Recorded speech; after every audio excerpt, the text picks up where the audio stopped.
자, 우리 이 남전도에 말이 지금 막 제가 무슨 말이 나올지 몰라요. 지금 막 정신이 몽롱해가지고. 네.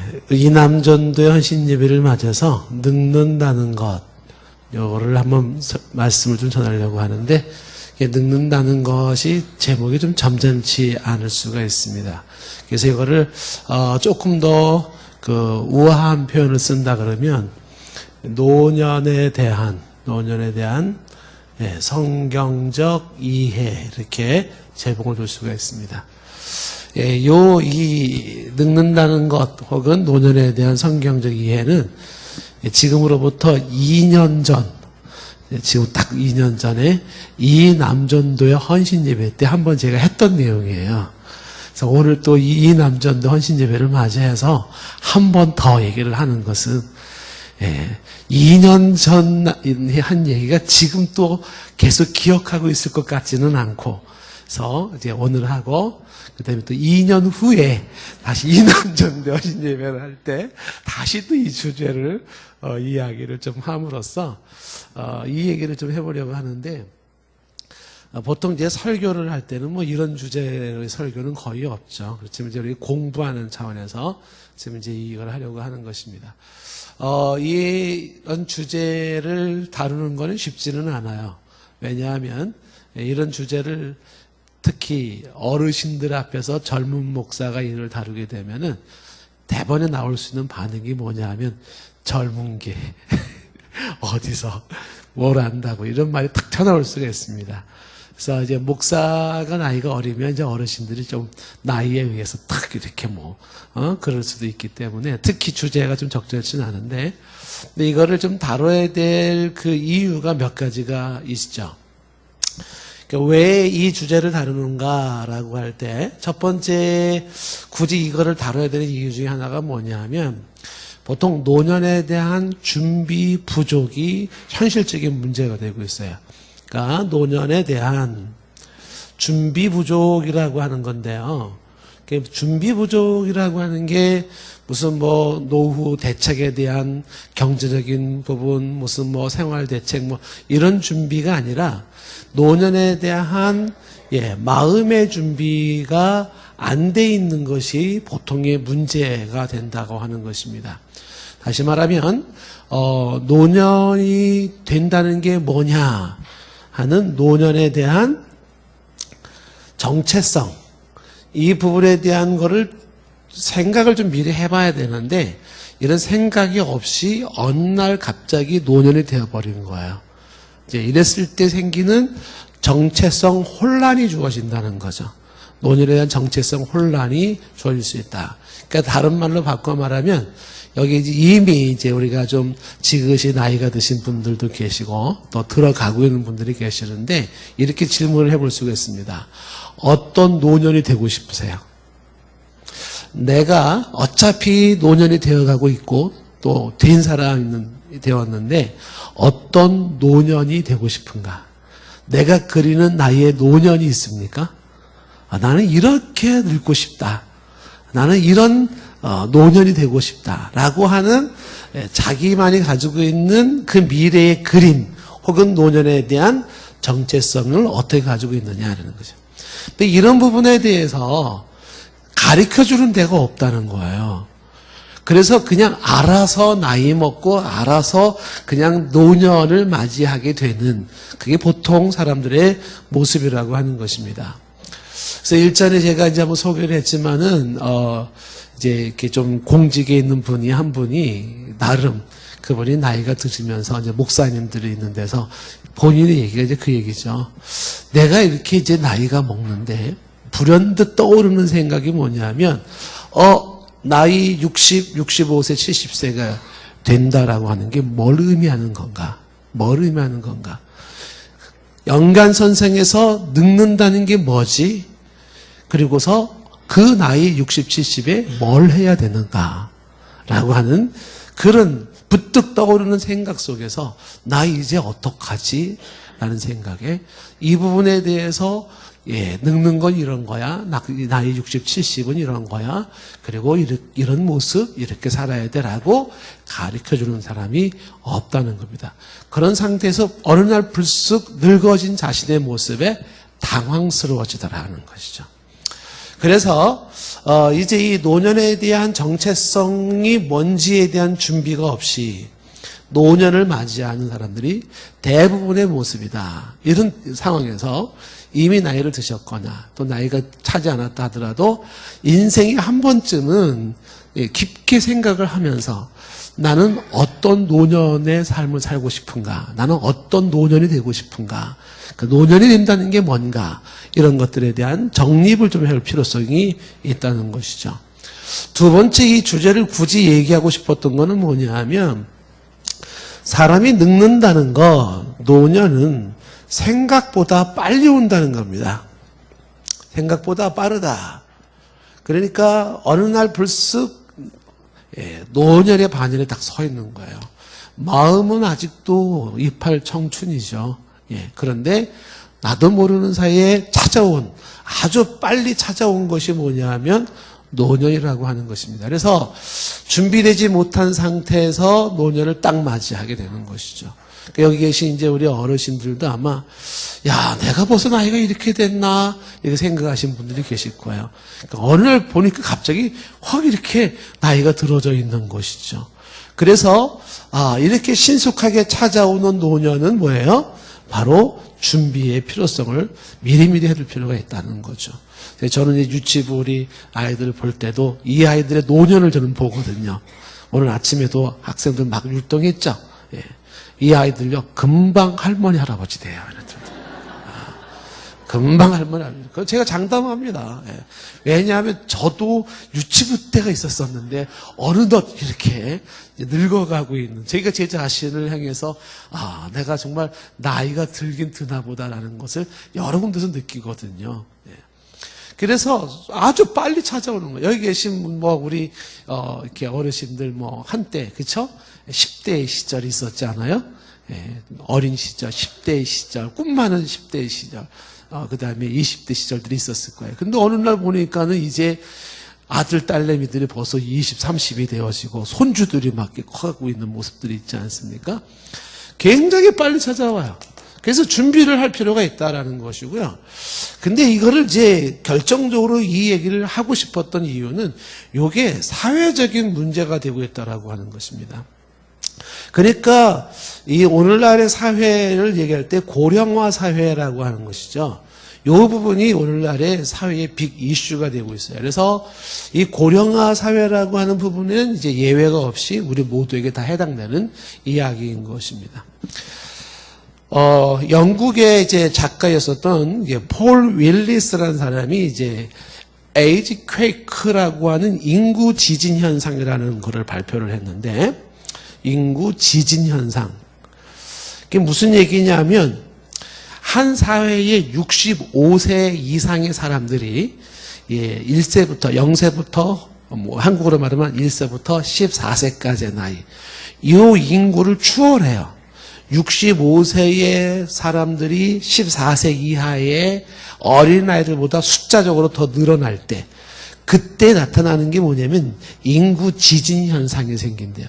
이 인구 지진 현상을 얘기할 때 이게 어느 정도냐 하면 리터 규모 9.0을 능가하는 파괴력이 나온답니다. 그러니까 사회가 파괴 현상이 막 나타날 수가 있는데 그 파괴력이라고 하는 건 굉장히 무서운 파괴. 지진이 9.0이라고 하는 건 어마어마한 지진이거든요. 근데 그 정도의 파괴력이 나타나는 게 인구 지진 현상으로 65세 이상의 사람들이 14세 이하의 아이들보다 숫자적으로 늘어날 때라는 것이죠. 이게 지금 한국 사회의 모습이라고 하는 것입니다. 2017년에 인구조사에 의하면은 노인 인구 대비가 이제 보통 14%, 8년 후에는 20% 숫자적으로 막 늘어나고 있어요. 그래서 인구 구조가 역삼각형이 되어져서 아이들이 없어요. 노년층이 많아지는 겁니다. 특히 지금 이제 결혼을 안 하고 저출산의 문제가 심각하지 않아요? 그러면서 점점 젊은 세대는 없어지고, 그 다음에 이제 뭐 의료 혜택들도 많이 있고 그러다 보니까는 사회 전반에 흐르고 있는 게 뭐냐면, 바로 이 고령층 혹은 노령화된 어르신들이 많아지는 거예요. 이랬을 때 이 사회적인 문제가 발생되는 여러 가지가 있는데, 경제적인 것부터 어떻게 될 것이냐라고 하는 게 이제 보통 숙제로 남고 있습니다. 그래서 이러한 모습들 속에서 이제 크리스찬으로서 우리는 노년에 대한 성경적인 이해를 어떻게 해야 될지 한번 우리가 생각을 해보려고 하는 것이죠. 보통 이 노년에 대한 이야기를 할 때 보편적인 거는 뭐냐면 노년의 부정성이 대부분입니다. 노년의 부정성의 이 대부분의 부정성이라는 것은 노년 그러면 대부분에 연결되는 게 다 부정적인 생각들, 부정적인 내용들이 대부분을 차지하고 있다는 겁니다. 그것이 이제 일반 사회적인 모습, 사람들의 모습, 내 모습이죠. 자신의 모습에서도 내가 늙는다. 내가 늙는다. 노년이다 그랬을 때 대번에 찾아오는 거는 생각이 좋은 생각이 아니라 안 좋은 생각으로 부정적인 생각이 찾아오기 시작한다는 거예요. 구체적으로 어떤 부정성들이 찾아오는 거냐 하면, 나이가 들게 되면은 제일 먼저 찾아오는 안 좋은 생각이 뭐냐면 죽음에 대한 불안이에요. 그러니까 죽음의 문제가 딱 먼저 떠오르는 거죠. 죽음의 문제. 그러니까 죽음에 대한 불안의 문제가 첫 번째로 부정성으로 등장됩니다. 어느 이제 노학자의 글에 의하면은 그분이 얘기를 하기를 이렇게 했어요. 제가 인용구를 이제 말씀을 드리면, 올해 만 70을 맞이하는 자신은 나름 열심히 인생을 살아온 것 같기는 한데 느낌으로는 별로 한 것이 없다고 여겨지고 마음 한 구석에서는 황혼에 대한 존재의 불안감이 찾아오고 있더라. 이런 표현을 썼어요. 그러니까 황혼에 대한 인생의 황혼, 그 황혼에 대한 이 황혼이 쫙 해가 지는 것 같은 황혼이, 인생의 황혼이 쫙 들어올 때 딱 제일 먼저 드는 생각이 뭐냐면 존재의 불안감이라. 존재의 불안감. 그 존재의 불안감이라고 하는 것은 이제 곧 내가, 이 존재가 소멸되겠구나, 이런 생각을 갖는다는 거죠. 존재의 소멸. 그러니까 내가 이제 없어진다라고 하는 이 죽음의 문제가 나이가 들게 되면 찾아오게 되는 이제 그 부정성의 모습인 것입니다. 그 존재의 소멸은 마치 꺼져가는 촛불같이 자기가 여겨지는 겁니다. 내가 이제 초가 다 탔어요. 다 타서 이제 곧 꺼져가는구나. 이것은 돈이 얼만큼 있니 없니의 문제도 아니고, 건강이 얼만큼 좋으냐 나쁘냐의 문제도 아니고요. 내가 사회에서 그동안에 무슨 업적, 무슨 직책, 무슨 포지션을 가졌냐고 하는 그런 문제가 아니에요. 그냥 그 노령화의 모습 속에서의 이 모습이라고 하는 것은 나는 이제 이렇게 사라지는구나 라는 생각에서 찾아오는 자기 상실감이라는 거죠. 이게 크다라고 하는 것입니다. 이 자기 상실감이 결국은 그 사람에게 대한 공포감으로 주어지고 좌절감으로 주어진다는. 그러니까 노년에 대한 준비가 안 돼 있으면, 특히 마음의 준비라고 하는 정치적 준비가 안 됐을 때 대번에 찾아오는 문제가 죽음과 관련하여서 찾아오는 존재의 소멸감, 자기 상실감, 공포감, 좌절감, 그리고 이것이 이제 우울증으로도 이제 연결되기도 한다는 사실입니다. 사람들이 이제 종종 이야기할 때, 죽음을 이야기할 때 마치 자신은 죽음을 초월한 것처럼 이야기를 하지만, 막상 그 호스티스들의 이야기를 들어보면은 죽음의 문턱에 선 사람들이 대부분이 공포를 느낍니다. 죽음이 찾아올 때 공포감을 느낀다는. 그러니까 죽음을 자연스럽게 받아들이지를 못하는 것이에요. 좀 이따가 이제 이 부분에 대한 얘기를 다시 다른 각도에서 설명을 해보겠지만, 죽음에 대한 이해 부족이 혹은 죽음에 대한 준비 부족이 공포감으로 불안감으로 찾아오면서 때로는 막 히스테리 증세도 나타날 수도 있게 되는 것이죠. 노년에 대한 부정성의 두 번째 문제는 뭐냐면 건강의 문제가 찾아온다는 거죠. 건강의 문제. 그 죽음의 문제라고 하는 것은 죽음에 대한 불안감이고 건강의 문제는 건강에 대한 악화, 건강이 약해진다는 거죠. 그래서 원하든 원치 않든 나이가 들면 들수록 몸의 기능에 장애 현상이 나타나는 거죠. 쉽게 힘들고 또 기력이 떨어지고 기억력도 떨어지고 병들게 되고 표현력이 저하되고 그러니까 몸이 언제 어디서 어떻게 될지 모르는 건강상의 문제를 가지고 있는 게 노년의 모습이다라는 거예요. 여러분은 지금 읽은 그 전도서 내용이 시예요. 그 시인데 이 내용을 제가 설명을 하면 뭐라고 설명하느냐 하면 이게 노년에 가지고 있는 신체적, 정신적 노쇠 현상을 말하고 있는 거예요. 노쇠 현상. 12장 2절 말씀 오늘 보시면 12장 2절에 해와 빛과 달과 별들이 어둡기 전에 이게 이제 인생의 황혼기를 말하는 인생이 황혼기에 접기 전에 비 뒤에 구름이 다시 일어나기 전에 그러니까 악조건의 연속을 하래서 더 늙어 초라해지기 전에 그렇죠. 더 늙어 초라해지기 전에요. 근데 이런 표현들이 사실 쉽게 이렇게 멋있게 시적으로 표현을 했지만 고민을 해야 될 부분이 있어요. 늙어 초라해진다. 왜 늙으면 초라해져야 되죠? 여기 대해서 혹시 대답한 분들이 계실까요? 늙어도 초라해지지 않을 수 있을까요? 이런 부분들이 지금 시편에서 이건 이제 전도서에서 얘기를 하고 있는 거죠. 12장 3절 말씀에 그런 날에는 집을 지키는 자들이 떨 것이며 이게 신체를 말하는 건데 집을 지키는 자들이 떤다라는 건 손이 떨리고 팔들이 떨린다라는 것이고 힘 있는 자들이 구부러질 것이며 그 다리가 구부러지는 걸 말하는 거고요. 맷돌질하는 자들이 적음으로 그칠 것이며 이게 치아가 약해지는 걸 말하는 거예요. 창들로 내다보는 자가 어두워질 것이며 침침해지는 시력, 눈이 나빠지는 거죠. 4절에 길거리 문들이 닫힐 것이며 귀가 어두워져서 잘 못 듣는다는 겁니다.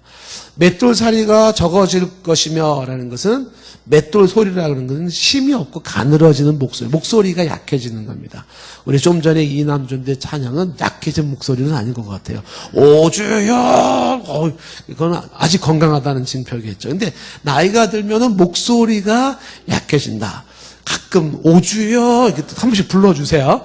그래서 내가 지금 이 나이는 숫자에 불과한 건지 아니면 진짜 나도 이렇게 몸이 약해지는 건지는 체크해 볼 필요가 있겠죠.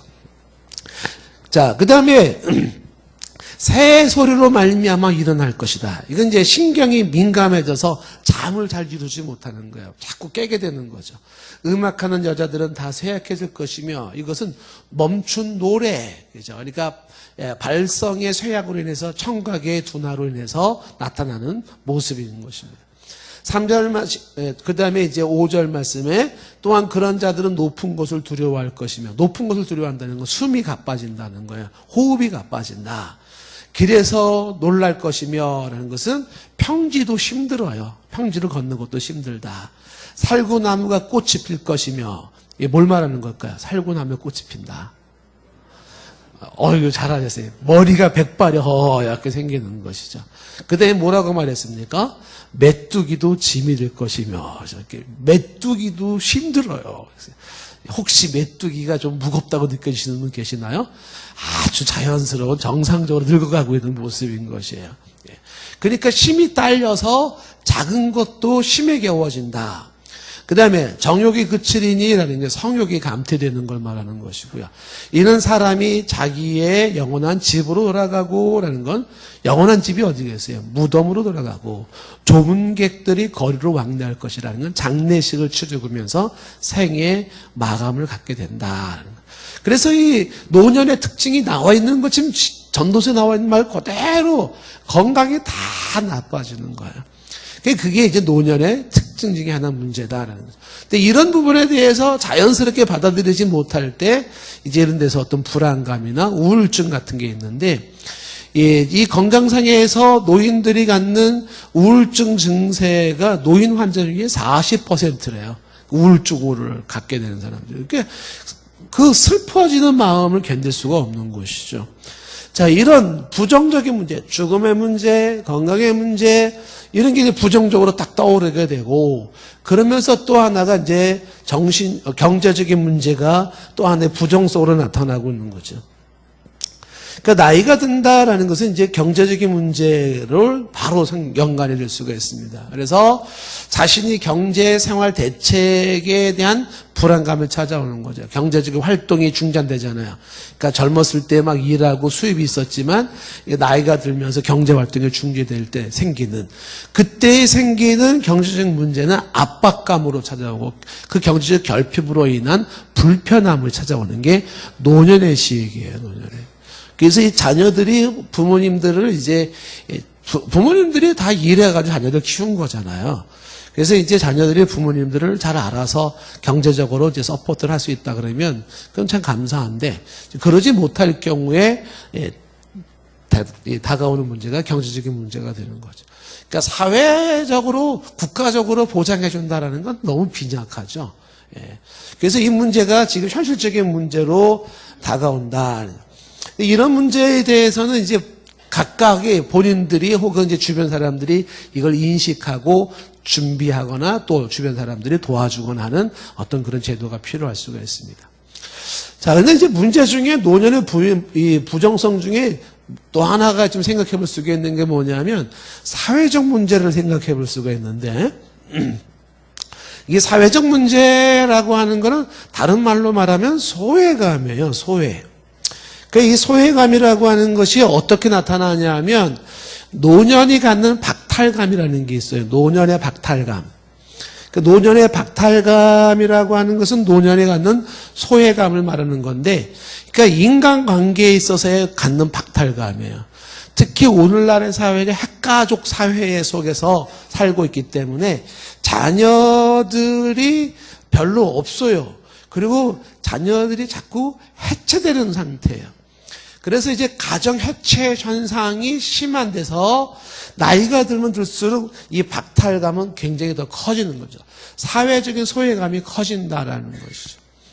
보통 여자들이 40대 정도가 되면 나타나는 현상이 빈둥지 증후군을 경다르거든요.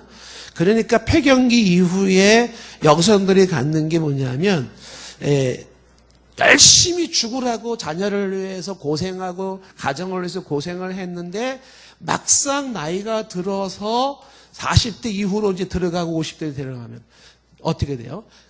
다 떠나가 버리는 거야. 그래가지고서 빈둥지 증후군이라고 하는 empty nest syndrome이라고 하는 게 생겨요. 그러니까 텅 빈 모습이 그게 단지 공간적 텅 빈 게 아니라 마음이 텅 비어버리는 거야. 다 떠나가. 출가해서 가버리잖아요. 그런 상태에서 외로워지는 모습이죠.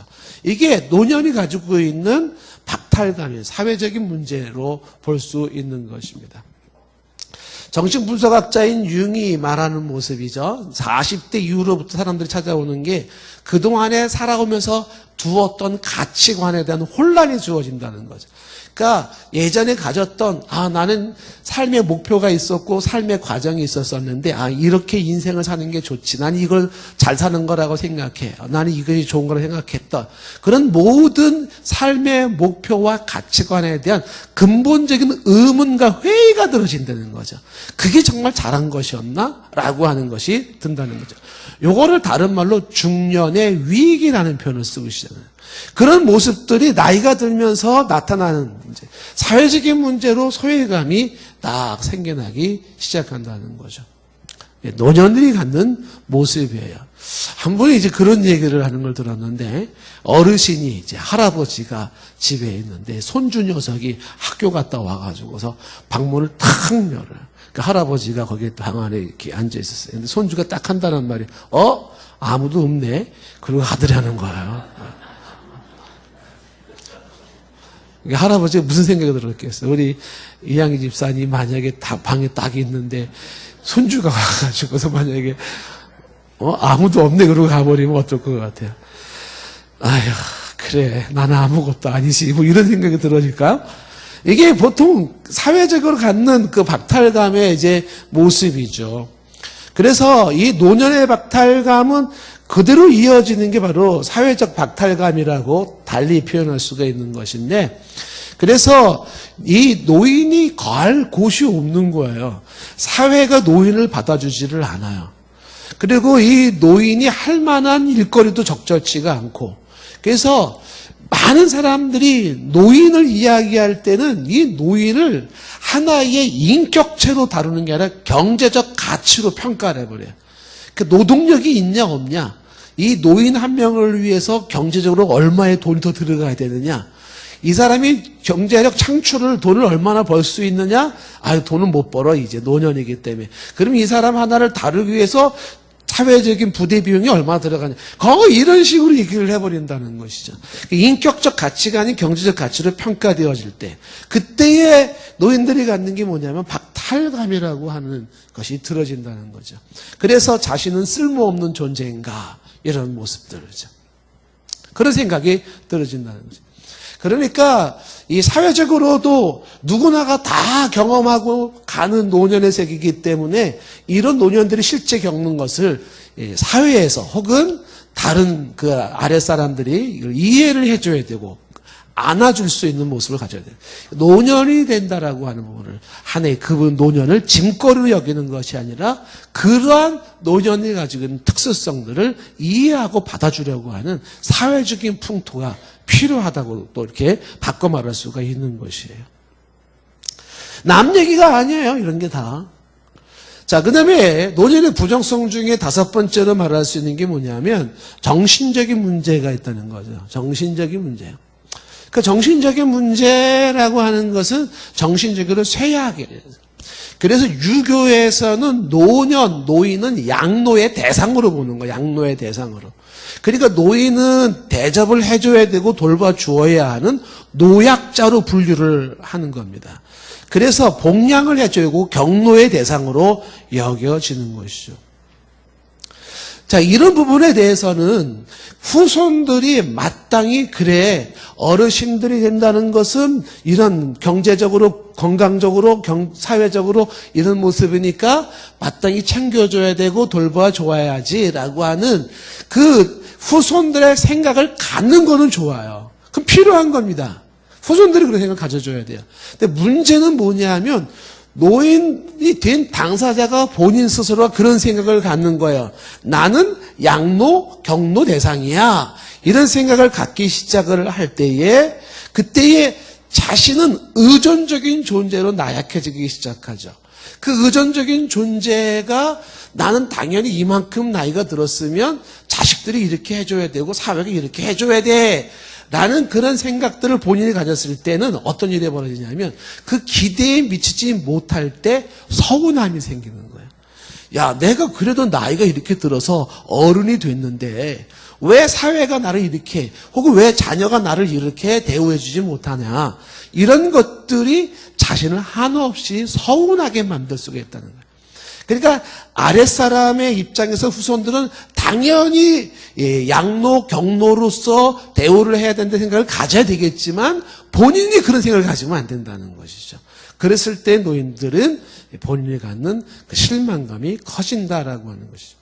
그래서 자기 스스로가 수동적인 존재로서 그렇게 이야기할 수 있다. 이런 데서 오는 자기 상실감이 굉장히 커지는 거예요. 자기 상실감이 커진다. 자, 부정성이라는 거는 이제 이런 게 있죠. 꼽으면 한두 곳도 없어요. 노년이 된다는 부정성은.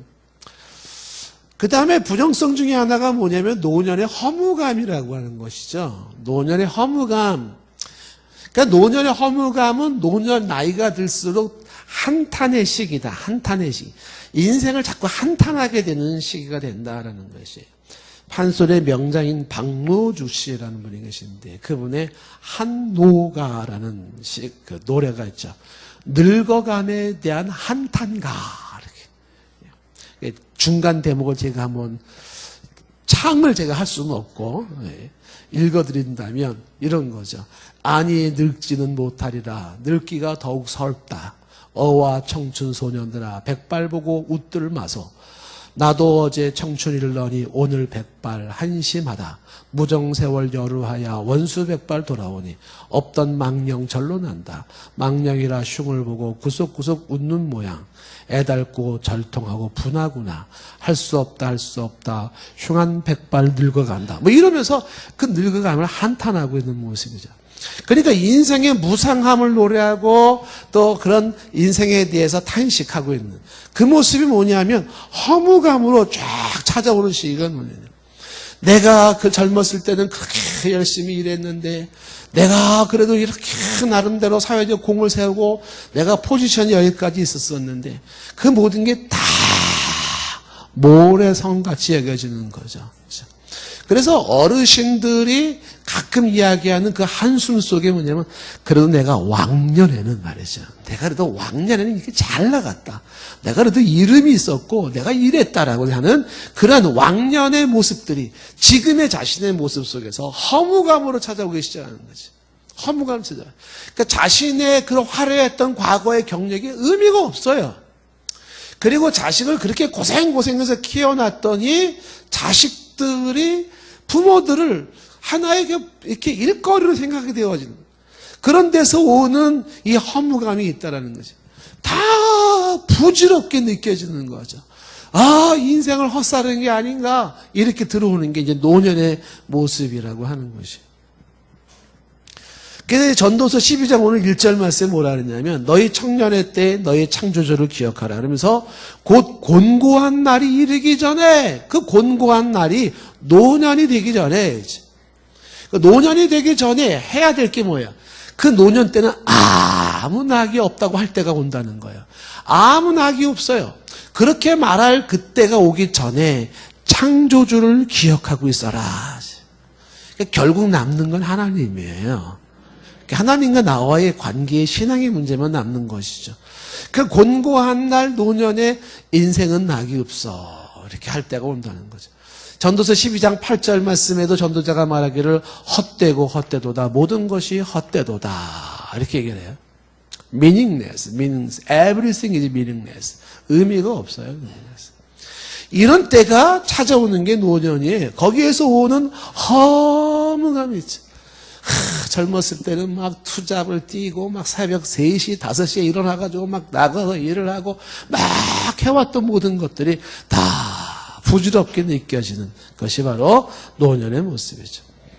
이 모든 것이 해 아래 아무것도 아니야. 마치 바람을 잡으려는 것 같은 모습들, 텅 빈 모습이 있다. 자, 이게 이제 노년이 가지고 있는 부정성이에요. 노년. 부정할 수 없는. 그런데 노년이 이것만 있느냐? 그렇지 않다라고 하는 거죠. 노년의 긍정성을 이제 우리가 성경을 통해서 가져야 된다는 거죠. 노년의 긍정성. 그러니까 노년이 된다는 건 나쁜 것만이 아니다. 노년이 된다는 건 좋은 점도 많이 있다라고 하는 것이죠. 그래서 노년의 긍정성이라는 것을 우리가 성경적으로 좀 정립할 필요가 있다라는 것이죠. 노년의 긍정성의 첫 번째는 뭐냐면 노년에 대한 정체성, 다시 말하면 인식의 전환이 필요하다. 인식의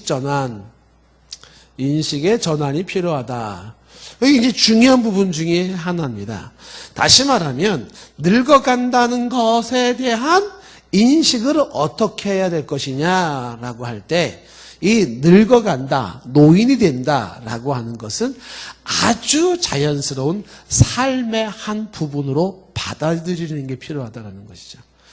그러니까 사람이 늙어서 죽음의 문제가 찾아오는데 이것도 좀 이따 제가 얘기했지만 노년들에게 찾아오는 죽음의 문제는 아주 좋은 게 될 수가 있어요. 좋게 작용될 수가 있습니다. 긍정성에서 제가 얘기를 할 거예요.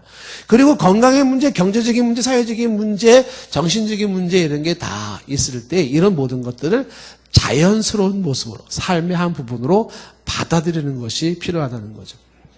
다시 말하면 죽음도 삶의 한 부분이다 이런 거. 그러니까 이 노년의 시기에서 인식의 전환에서 필요한 게 뭐냐면 사람이 노년이 된다라는 건 이거는 자연이 가지고 있는 순리예요. 자연의 순리라고 하는 것은 하나님의 창조 질서입니다. 하나님의 창조 질서에 따른 모습으로 여겨질 필요가 있다는 것이죠. 다시 말하면 아기가 태어나서 노년이 되는 것은 자연의 질서고 창조 질서인데 잘 많이 돌아보시면요. 갓난 아기는 갓난 아기만이 갖는 매력이 있어요. 그리고 유치원 다니고 우리 어린이집 다니는 어린 아이들은 그 아이들이 갖는 매력이 있어요. 10대가 되면 10대들이 가지고 있는 매력이 있습니다. 20대가 되면 20대가 갖는 매력이 있어요. 30대, 40대가 되면 30대, 40대가 갖는 매력이 있습니다. 그렇다면 노인이 되면 노인이 되는 매력이 있을까요? 없을까요? 있어요. 아기만의 그 매력이 있듯이 청소년들의 매력이 있듯이 노인들이 갖는 매력이 있다는 겁니다. 그 노년의 매력이라고 하는 부분을 노년의 매력 이 부분을 어떻게 해요? 그거를 인식을 해야 된다는 거예요. 그래서 노년의 이 매력이라고 하는 것은 단지 아기는 아기이기 때문에 갖는 매력과 예쁨이 있는 것처럼 노인은 노인이기 때문에 갖는 그 매력이 있다는 것이에요. 마치 낙엽이 떨어지는 가을의 쓸쓸함이 갖는 매력이 있듯이 인생의 가을이 갖는 매력이 있어요. 인생의 황혼이 갖는 매력이 있다는 것입니다. 이런 것이 뭐예요? 자기속의 인식의 전환이 필요한 거죠. 그러니까 노년은 이렇게 표현해.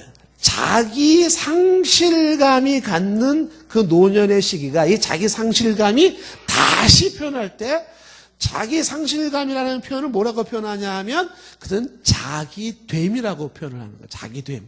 좀 어려운 얘기일지 모르겠는데 그러니까 자기 상실감에서 진정한 자기가 되는 시기가 노년이에요. 내가 내 자신을 상실하면서 진정으로 내가 되는 그 시기가 바로 노년이라고 이야기를 하고 있는 것입니다. 자기됨. 상실을 통한 진정한 자기로 되어지는 모습. 이거를 뭐라고 말하냐면 삶의 완결, 삶의 성숙, 삶의 전체 이런 표현을 쓰는 거죠. 그러니까 삶이 완결되어지는 모습이 노년에서 나타나는 것이에요. 삶의 전체가 노년에서 나타나고 있는 모습이에요. 그래서 그냥 나이가 들었다라고 하는 그 자체는 이미 삶의 완결체로서의 그 모습을 가지고 있는 것이에요. 그래서 이 노년이 되어질 때에 노년에 대한 인식을 부정적으로 생각할 것이 아니라 그 누구도 가지지 못하는 노년만이 가지고 있는 인생의 아주 좋은 완결판 성숙 완성미를 가지고 있는 존재로서 자기 자신을 인식을 해야 돼. 그래서 노년이 된 건 슬플 문제가 아니라 노년이 됐다라고 하는 것은 누구보다도 멋진 자신의 모습이라는 생각을 가져야 한다는 것입니다. 노사연 씨의 바램이라는 노래가 있어요. 그렇죠? 그 중간에 보면 우리는 늙어가는 것이 아니라 조금씩 익어가는 것입니다. 제가 이제 바램 노래를 딱 이제 부르면 많은 분들이 또 울 거예요. 그래서 제가 노래를 안 부릅니다. 그 노래를. 우리는 늙어가는 것이 아니라 우리는 어떻게 된다? 조금씩 익어가는 거다. 삶의 완결판이에요. 제가 이 부분을 생각하면서 제가 이제 많은 또 우리 주변의 어르신들을 보지 않습니까? 근데 나이가 들어서 이미 고인이 되신 분들도 계세요. 근데 많은 어르신 중에서 참 멋있다. 야, 저 사람은 어른 나이가 된 노년이 참 멋있는 노년이네. 라고 생각했던 사람들이 있어요. 그런 사람들이 어떤 사람들이냐 하면 무슨 뭐 사회적으로 뭐 이렇게 높은 위치에 있고 무슨 뭐 대단한 경력과 뭐 인정과 뭐 부와 뭐 건강과 이런 걸 가진 사람들이 아니에요. 제가 봤을 때 정말 멋진 노년은 어떤 사람들이냐면 자신의 늙어감을 그냥 인정하고 수용하는 그 여유예요. 그러니까 자신이 늙은 것에 대해서 인정할 줄을 알고 그를 받아들일 줄 아는 그러한 여유 있는 모습이 저는 참 보기가 좋더라고요. 그러니까 나이 들은 거를 안 들은 척할 필요도 없어요. 뭐 꾸밀 필요도 없습니다. 그냥 자연스러운 노년의 모습을 그냥 그거를 받아들이는 모습인 것이죠. 다시 말하면 노년에 대한 정직함. 그 자체가 뭐예요? 자체가 매력이라는 사실이에요. 보면은요, 우리들의 인생이 후회스러운 것 중에 하나가 이런 것들이에요. 젊었을 때는 자꾸 어른 티를 내려고 그래요. 어른 티를. 그 젊었을 때는 그 젊음 그 자체가 주는 매력이 있는 건데 왜 자꾸 어른 티를 내요? 나이가 조금 들으면 또 자꾸 더 나이 드는 티를 자꾸만 내려고 그래요. 그리고 나이가 막상 들으면 또 젊은 티를 자꾸 내려고 그래요. 아니 그냥 그때 그 시기가 그냥 그 모습이 제일 멋있는 모습이에요. 자꾸 자신의 그 나이대에 주어지는 그거를 다른 나이대로 바꾸려고 그러지 말라는 거죠. 그냥 자연스럽게 자신의 현 시기를 받아들이는 것입니다. 이게 멋진 노년의 모습이에요. 그래서 이런 자연스러움을 받아들이는 사람은 그냥 내가 노인이구나. 근데 노인으로서 그냥 이렇게 노인이 행동도 빠르지 않잖아요. 그럼 행동도 천천히. 노인은 말하는 것도 막 힘들잖아요. 그럼 말도 좀 줄이고 그냥 조용하니 그냥 우아하게 나 노인 끝. 얼마나 멋있는지 몰라요. 다른 치장이 필요가 없어요. 나 노인. 그 모습 자체가 주는 매력이 있다라는 거죠. 그 인식의 전환 속에서 노년은 부정적인 것만 생각하는 게 아니라 이미 우리 나이 드신 어르신들은 뭐예요? 그 나이 들었다는 자체가 갖는 매력이 있습니다. 그 인식의 전환을 해야 된다. 내가 완전히 연그러진 성숙해져 있는 결정체 완성품의 모습이구나 라는 그 자체이기 때문에 여기서 뭔가를 더 꾸미려고 그러고 더 만들려고 그럴 필요가 없어요. 그냥 자연스러운 자기의 자기됨을 인정하고 받아들이고 수용하면서 주어지는 삶의 여유, 차분함, 거기서 주어지는 그 우아함, 풍겨나는 그 모습이 주변 사람들에게 감동을 주는 거죠. 그러니까 제가 참 멋있다 싶었던 그 어르신들이 바로 그런 분들이에요. 뭐 말을 멋있게 한 것도 아니고 무슨 뭐 대단한 모습이 아니에요. 그냥 점잖은 그 모습이에요. 노년이기 때문에 점잖은 그 노년의 모습을 그냥 가지고 계셨던 그분들. 화려하지 않더라도 그게 그렇게 매력적으로 보이더라고요. 노년에 대한 긍정성 중에 두 번째는 뭐냐면 죽음에 대한 이해예요. 죽음에 대한. 그러니까 죽음에 대한 이해와 준비를 얘기를 하는데 이게 왜 부정성의 문제가 아니라 긍정성의 문제가 되느냐. 이게 이제 연구를 많이 했어요. 연구한 논문을 지금 봤는데 사람이 죽는다라고 하는 죽을 시간은 불확실하나 죽음은 확실하다 그러잖아요. 죽을 시간은 다 불확실해요. 그런데 죽음은 확실해요. 그런 상태에서 죽음이란 무엇인가에 대한 생각을 하셔야 돼요. 죽음이란 무엇인가? 그랬을 때 성경적으로 우리가 죽음에 대한 생각을 확실하게 되는 게 뭐냐면 죽음은 끝이 아니라 시작이에요. 죽음은 삶의 완성을 거쳐서 영생으로 나아가는 관문입니다. 영원한 세계로 나아가는 관문이 뭐냐 하면 죽음이에요. 이제 이 세상에서 3차원 세계에서 지지고 복구하는 세상이 아니라 시간의 공간의 제한을 받지 않는 또 다른 세계의 영원한 삶으로 들어가는 시작점이 죽음이라는 생각을 가질 필요가 있습니다. 그 죽음에 대한 이해를 가져줘야 되는데 이 죽음에 대한 이해를 누구보다도 실감나게 할 수 있는 사람들이 노년이라는 거죠. 근데 이게 어떤 의미에서 좋은 모습이냐라고 하는 것은 진정으로 노인이 될 때 비로소 하나님 나라에 대한 진지하고도 확실한 꿈을 꿀 수가 있어요. 젊은 사람들에게 하나님의 나라, 죽음 후의 영생의 세계를 얘기할 때는 그게 와닿지가 않아요. 근데 오직 노인들만이 하나님의 나라 그리고 영원한 나라를 이야기할 때 그게 진지하게 와닿을 수 있어서 진정한 종교인으로 진정한 크리스찬의 신앙을 가질 수 있는 시기가 노년이에요. 신앙을 제대로 가질 수 있는 시기예요. 왜? 성경에서 말하고 있는 죽음 이후에 대한 세계가 아주 실감나게 깊이 있게 그걸 받아들일 수 있는 시기가 그 시기이기 때문에 자신의 유한성을 깨닫는 시기가 노년이고 하나님 나라를 향한 사모하는 마음이 강해지는 시기가 노년이에요. 그러면서 부활의 희망이 진정한 희망으로 내 속에서 약동하는 거죠. 이 부활의 희망이 너무 좋아요. 그거를 누가 갖는다고요? 바로 노년들이 갖는다. 그래서 죽음에 대한 그 이해를 달리할 때에 그 죽음이 눈앞에 왔다는 것은 나의 종교성, 나의 신앙관, 그리고 내가 가지고 있는 성경적인 가치관, 부활의 희망들이 더 확실하게 살아나는 시기이기 때문에 오히려 좋은 모습으로 가질 수가 있어요. 여러분들이 이제 가슴 아픈 예를 들어서 주변의 가족들, 친한 친구들 중에 일찍이 이별하신 분이 계실 수 있을 거야. 그렇죠? 그런 분들은 가슴에 일찍이 죽음, 사별로 인한 헤어짐의 고통을 가질 수가 있어요. 근데 노년이 되어질 때, 죽음을 눈앞에 뒀을 때는요, 이게 어떻게 돼요? 죽음은 끝이 아니라 새로운 시작이라는 마음가짐에서 어떻게 해요? 사랑하는 이의 헤어짐은 다시 만날 것에 대한 소망과 희망이 더욱더 가슴이 벅찬 모습으로 나올 수 있는 거죠. 내가 이제 곧 내 사랑하는 먼저 간 그를 만날 수가 있다. 이런 그런 실질적인 모습들이 어디서 와요? 노년에서 주어지는 것이다 라고 하는 것이죠. 그러면서 이 노년의 긍정성 중에 뭐냐면 노년만이 갖는 창조적 사역이 가능하다는 거. 창조적 사역.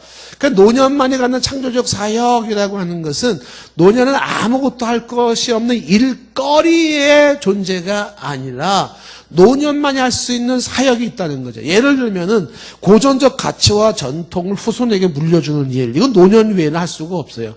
앞선 세대에 가지고 있었던 그 가치와 전통의 좋은 점들을 후손에게 물려주는 일들은 이게 노년만이 할 수 있는 거예요. 창조적인 사역 중에 하나.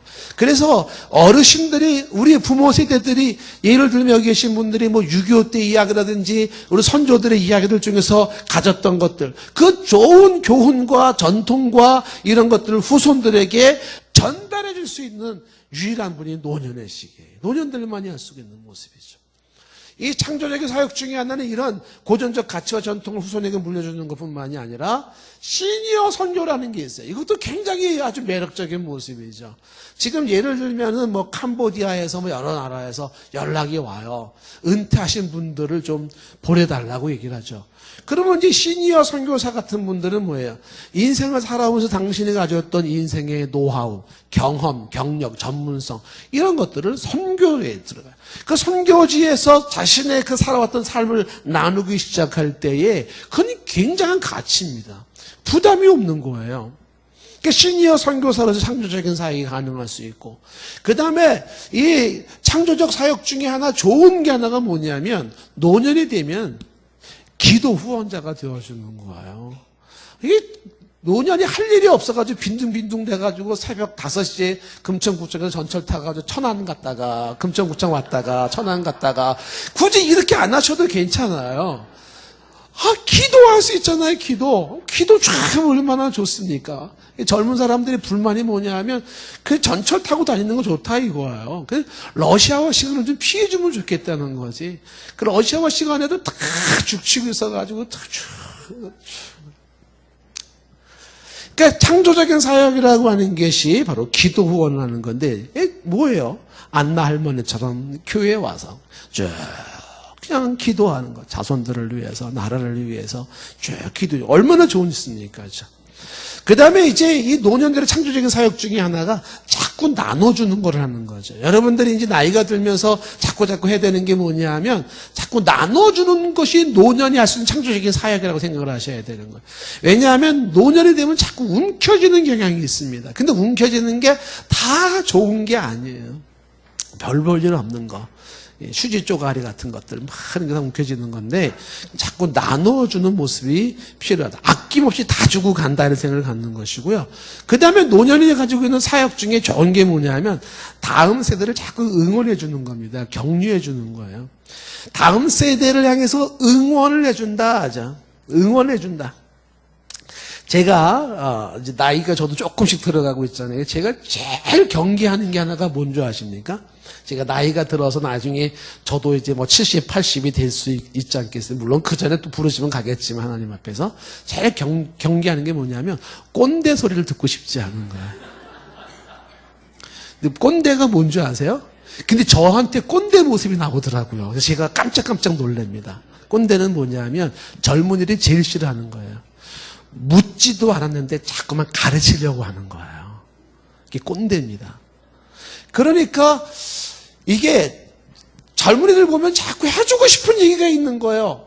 아, 인생을 살아봤더니 말이지 그게 아니고 뭐 이렇게 자꾸 얘기를 해주는데 묻지도 않았는데 자꾸 그 얘기를 한다는 게 뭐냐면 그게 꼰대 소리 들어요. 그래서 그 소리를 안 들으려고 그러면요 해주고 싶은 얘기가 막 있어도 어금니 깨물고 참아야 돼요. 묻기 전에는 대답을 해주지 말아야 돼요. 아, 이게 참 괴로운 모습이죠. 예. 오늘 아침에 제가 오늘도 제가 이제 시차 적응이 안 돼가지고 막 2시에 깼다, 3시에 깼다 그래가지고 교회를 좀 일찍 왔어요. 일찍 왔는데 6시에 보면은 이제 그 어메이징, 정민아의 어메이징 그레이스라고 하는 이제 그 CBS 음악 방송이 나옵니다. 거기 그런 내용이 나오는. 뭐가 나오냐면은 부모들은 자신의 살아온 삶의 실패와 실수의 흔적들을 보면서 그 실패와 실수가 얼마나 자신을 힘들게 했는지 그런 아픔이 있어서 자식들에게만큼은 그 전철을 밟게 하고 싶지가 않다는 거죠. 그래서 자식들한테는 얘야 그렇게 하지 마라. 엄마가 이렇게 살아봤는데 아빠가 이렇게 살아봤는데 그게 얼마나 힘든 건지 몰라.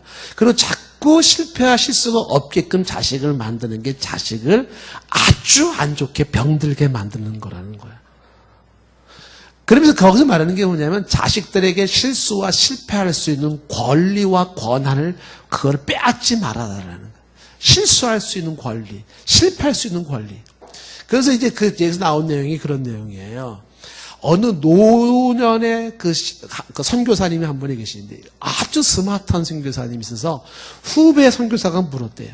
선교사님은 어떻게 그렇게 생각이 밝고 현명하고 훌륭합니까? 그러니까 그 노년의 원로 그 선교사님이 하는 이야기가 이 모든 지혜는 많은 실수를 통해서 얻은 거라네 라고 말하는 거예요. 많은 실수를 통해서 얻은 지혜라는 거예요. 그래서 자녀들에게 실수할 수 있는 기회를 줘라. 실패할 수 있는 기회를 줘라. 그래서 어른들은 그러고 싶지가 않은 거죠. 실수가 없는 자식을 만들고 싶고 실패가 없는 자식을 만들고 싶다 보니까 자꾸 이야기를 해줘야 되는 거예요. 그래서 원하지도 않는데 얘기를 해주고 또 얘기를 하면 또 쉽게 끝나지도 않아요. 얼마나 길어요. 듣는 게 고문이에요. 듣는 게 고문. 그래서 아까 얘기한 것처럼 노년의 자연스러움이 뭡니까? 노년은요 말하는 게 힘든 시기예요. 그래서 정말 멋있는 노년은 말이 없으면 좋아요. 여러분 이 말을 오해하지 마세요. 그냥 말 없이 조용히 차분하게 나 늙음 끝. 이게 멋있는 거예요. 근데 내가 살아봤더니 이랬더니 저랬더니 마서 오예 뭐 랩을 하시겠어요? 뭐 어떻게 하시겠어요 이게. 그래가지고는 꼰대 소리 듣는 거예요. 이게 참 괴로움의 모습이죠. 자녀들이 사람들이 원치 않는 이야기들을 굳이 얘기할 필요가 없는 그냥 가만히 계시는 모습이 그게 멋있어요. 매력적인 거예요. 가만히 주무시는 건지 창조적인 사역에서 다음 세대를 응원해 준다는 것은요 잔소리하는 개념이 아니라 인정해주고 그 다음에 잘할 수 있다고 그냥 얘기해 주는 거죠. 자, 정리를 서서히 좀 하면 그 노년만이 가지고 있는 노년의 인생을 즐길 수 있는 시기, 인생을 즐긴다. 그러니까 노년의 인생을 즐길 수 있는 시기가 바로 이 모습이에요. 자녀들은 적당히 컸지요, 양육이 됐죠. 그리고 가정에 대한 경제적인 책임도 이제 많이 벗어나왔어요. 그렇기 때문에 노년들은 이제 비교적 자유로울 수가 있고 하고 싶은 일을 할 수가 있는 거죠. 그래서 어르신들이 열심히 살아오신 어르신들은 이제부터는 자신의 인생을 아주 자유롭게 편안하게 즐길 수 있는 권리를 갖는 거. 노년의 권리가 뭐예요? 내 인생을 이제는 부담감 없이 즐길 수 있는 권리가 노년에게 있는 거예요. 그래서 노년들이 그때는 하고 싶은 거를 막 할 수 있는 거죠. 원 없는 취미 활동을 할 수도 있는 거죠. 뭐 사진을 찍고 그림을 그리고 만들기를 하고 여행을 하고 독서를 하고 글쓰기를 하고 자서전도 쓰고 꽃꽂이도 하고 화분도 정리하고 정원도 갖고 물고기도 키우고 쫙 하는 거죠. 뭐 바둑을 두고 화투를 하고 TV 시청, 이거는 조금 아닌 것 같아요. 그런 걸 그렇게 하지 말고 조금 더 좋은 모습으로 뭐 악기를 다룬다든지 합창을 한다든지 노래를 한다든지 스포츠를 한다든지 탁구를 친다, 수영을 한다, 춤을 춘다, 괜찮은 것 같아요. 예. 그럼 여기 금날에 가니까 춤추는 어르신들이 많은데 막 돌고 막 이렇게 하는데 그거 뭐 괜찮아요. 뭐 그런 뭐 할 수 있죠. 산책 같은 거 할 수 있고요. 그건 나이 들어서 공부할 수 있어요. 컴퓨터 공부하기도 하고 한문을 공부해요. 한문, 영어도 공부하기도 하고 뭐 글쓰기 공부도 하고 그렇죠. 그런데 노년의 인생을 즐기는 것 중에 저는 제일 부러운 즐김이 뭐냐 하면, 정말 이렇게 즐기고 싶은 게 뭐냐 하면 주님과 함께 대화하고 거니는 거예요. 난 이게 너무 멋있는 것 같아요. 노년에 주님과 함께 차분하게 대화를 나누면서 주님과 함께 그 영혼의 평안과 안식을 누리고 내 영혼이 하나님을 찬양하고 하나님의 그 신선한 은혜 안에 젖어 들어가는 그 주님과 함께하는 시간이 얼마나 좋은가. 노년에 이건 모습이 있을 수 있죠. 추억 만들기가 가능할 수가 있어요. 추억 만들기. 그러니까 마지막 추억의 만들기라고 하는 것이 이게 뭐냐 하면 추억 만들기. 이 얘기는 지금 스티븐 잡스가 죽으면서 한 이야기잖아요. 벤처 신화를 이뤘던 애플의 창업자였던. 최장암으로 56세에 죽으면서 스티븐 잡스가 남긴 말이 이런 말이에요. 평생에 내가 벌어들인 재산은 가져갈 도리가 없다. 내가 가져갈 수 있는 것이 있다면 오직 사랑으로 점철된 추억뿐이다. 그런 얘기를 해요. 가지고 갈 수 있는 게 아무것도 없어요. 그러나 가족과 함께 사랑하는 사람과 함께 만들었던 추억만 가지고 간다. 이렇게지. 그래서 노년의 마지막에 부부지간에 좋은 추억을 만들고 가족 간의 추억을 만들고 성도 간의 추억을 만들고 이웃 간의 추억을 만들고 하늘과 바람과 꽃과 자연과 함께 친구가 돼서 우정을 쌓고 그러고 살아가는 모습일 수 있다라고 하는 것이죠. 자, 오늘 이야기 윤동주 씨의 시로 오늘 얘기를 좀 마치겠습니다. 윤동주 씨 시 중에 내 인생의 가을이 오면이라는 시가 있는데 이거를 제가 읽어드리고 오늘 얘기를 좀 마치고 싶어요. 내 인생의 가을이 오면 나는 나에게 물어볼 몇 가지가 있습니다. 내 인생의 가을이 오면 나는 나에게 사람들을 사랑하였는지 물어볼 것입니다. 그때 나는 가벼운 마음으로 대답하기 위해 지금 많은 사람을 사랑하겠습니다. 내 인생의 가을이 오면 나는 나에게 열심히 살았느냐고 물을 것입니다. 그때 나에게 자신 있게 말할 수 있도록 하루하루를 최선을 다해 살겠습니다. 내 인생의 가을이 오면 나는 나에게 사람들에게 상처를 주지 않았느냐고 물을 것입니다. 그때 대답하기 위해 사람에게 상처를 주는 말과 행동을 지금부터 하지 않겠습니다. 내 인생의 가을이 오면 나는 나에게 삶이 아름다웠느냐고 물을 것입니다. 나는 그때 기쁘게 대답하기 위해 내 삶의 날들을 기쁨으로 아름답게 가꾸어 나가겠습니다. 내 인생의 가을이 오면 나는 나에게 부끄러움이 없이 살았느냐고 물을 것입니다. 그때 반갑게 말할 수 있도록 지금 좋은 가족의 일원이 되도록 가족을 사랑하고 효도하겠습니다. 내 인생의 가을이 오면 나는 나에게 물을 것입니다. 이웃과 사회와 국가를 위해 무엇을 하였느냐고 물을 것입니다. 나는 그때 심주어 대답하기 위해 이웃에 관심을 가지며 좋은 사회인으로 살아가겠습니다. 내 인생의 가을이 오면 나는 나에게 물을 것입니다. 어떤 열매를 맺었느냐고 물을 것입니다. 그때 나는 자연스럽게 대답하기 위해 지금 나는 내 마음밭에 좋은 생각의 씨를 뿌려 좋은 말과 좋은 행동의 열매를 부지런히 키워가겠습니다. 내 인생의 가을이 오면 후회 없는 삶을 위하여 라는 이야기를 하죠.